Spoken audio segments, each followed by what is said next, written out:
As some of you guys know, Ninjago is my favorite show of all time, and it has been since I watched the first season as a kid as it aired live on TV. But it looks like there's a new show competing for that spot, and that is also Ninjago. The new spinoff show, Dragons Rising. Season 2, Part 2 of Ninjago Dragons Rising just released, and I'm officially caught up.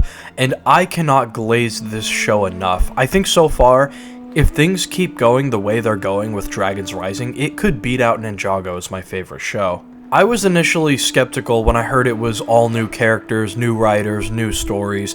There have been problems in the past with the writers not really understanding the source material of Ninjago, like the writers of the movie who couldn't seem to include any seriousness despite the themes and narratives of Ninjago usually being fairly deep.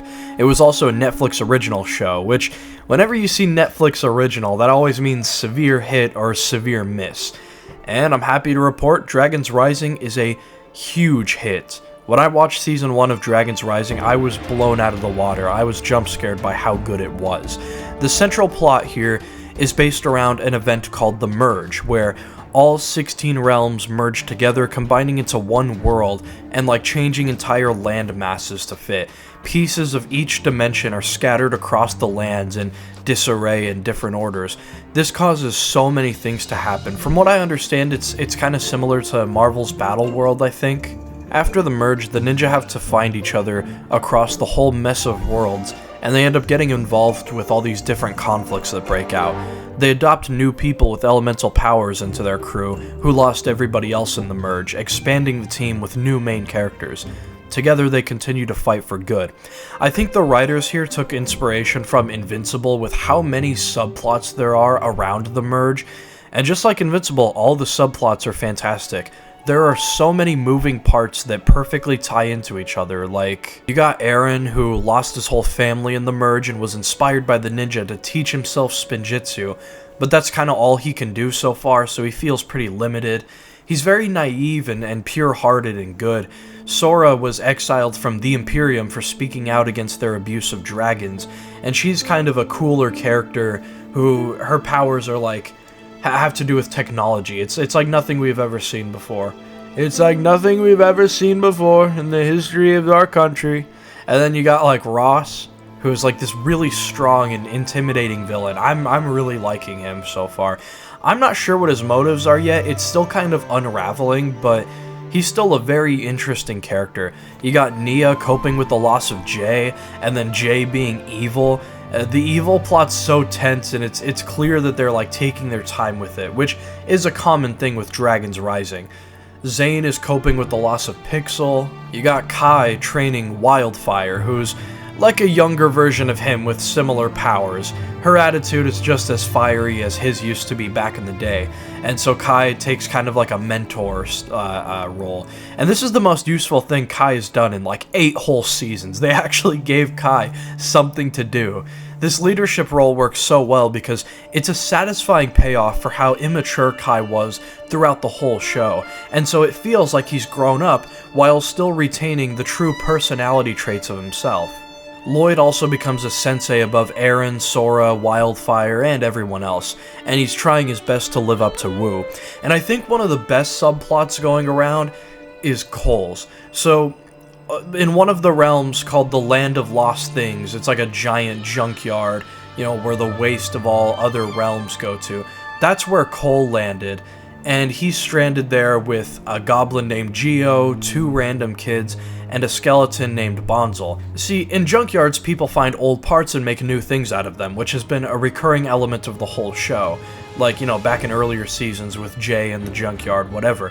So in the Land of Lost Things, you got these people who were all broken or alone. Like Geo, the goblin was rejected by both the Geckles and Munts.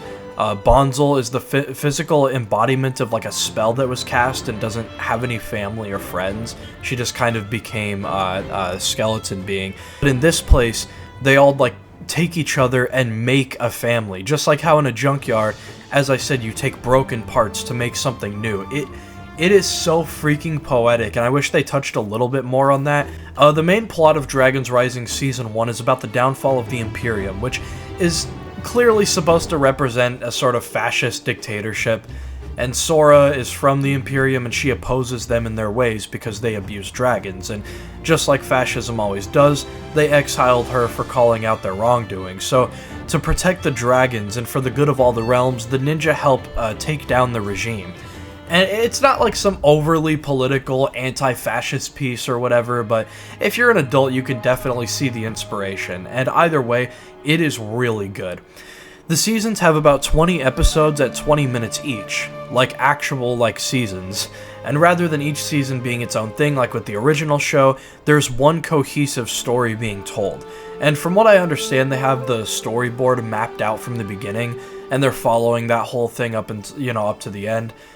You can tell that they're building up certain plots like Jay's villain arc, Roz's backstory, Wu's involvement with the merge.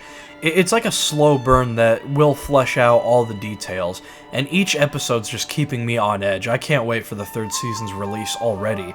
And they're really taking their time for all the emotions, all the arcs, and everything to go on a level that we haven't seen since, seasons 8 and 9. The nature of the merge is slowly being unraveled, and it's interesting to think about what caused it.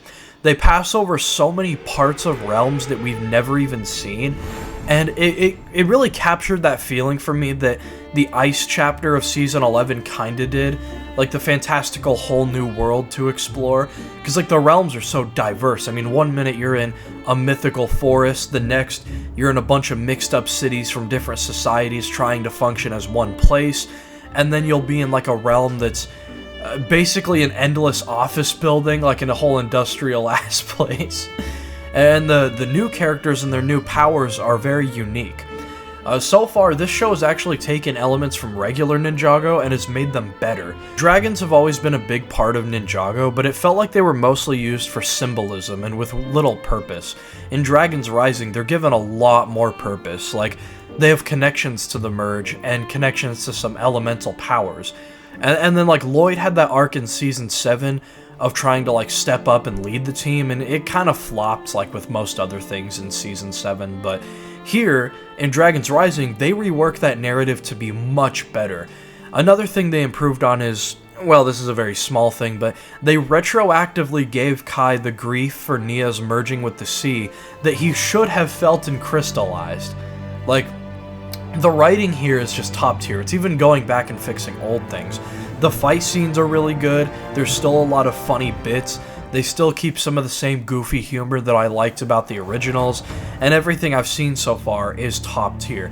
Dragons Rising Season 1 ranks up there on S tier with Ninjago Seasons 1, 4, 8, and 9. Not only is this a metric load of plots merged together, but each of them is just so well written. Now, I will have to say, as much as I can glaze it, I do have some minor issues with it, mostly from Season 2, Part 2, though. Season 2, Part 1 was really good. Season 2, Part 2 just wasn't really it for me. The tournament in Season 2, Part 2 felt like it was just retreading old ground with less tension and mystery than the Tournament of Elements. The tournament itself felt very shoehorned in. Some of the battles seemed really weird, how some of these people would win over others made zero sense to me. And Jay's evil arc, as tense as it is to have it be built up slowly like I was mentioning earlier, it's not really off to a great start. At first they had me pogging whenever I saw him, but his dialogue in the tournament was so campy. He's I don't know, you lady. I mean, he enters, he kicks ass, somehow loses, and then leaves like a bum. I wanted to see a bit more from him, especially if they're about to give him a whole evil arc. There was also a car race scene in the tournament that I didn't really care for. They have way too many of those in Ninjago, and they usually bore me. Other than that, I don't really have any other major problems with the show. I feel like they could give Zane a little bit more to do. But honestly, I think it's fair that they haven't. I think they're trying to keep most of the ninja in the background to focus on these new characters, and that's totally reasonable. So I'm excited to see what happens because, like I said, if it keeps going the way it's going, and things stay as good as what I've seen so far, this seriously competes with the original Ninjago. Now, despite the clickbaity thumbnail, I'm not ready to say that this is better than the OG show yet, but I'm hoping it stays just as good. See, Ninjago always had trouble when it comes to sticking a landing. It was originally supposed to end at Season 2, but Season 2 is half filler. The battle was just a bunch of power blasts with campy dialogue. Then there was Hands of Time, where the original era ended. Very poorly written, weak animation, and a lot of bad plot points. March of the Oni was supposed to be the end, as you can see from all the different drawings, but that season really sucked. And then we all know how crystallized the actual final season turned out. So let's hope Dragons Rising sticks the landing and can eventually finish off while leaving a good taste in my mouth. That was one hell of a sentence. That sounded super bad. I'm very sorry, but all I'm trying to say is I hope it stays good. Alright, laters.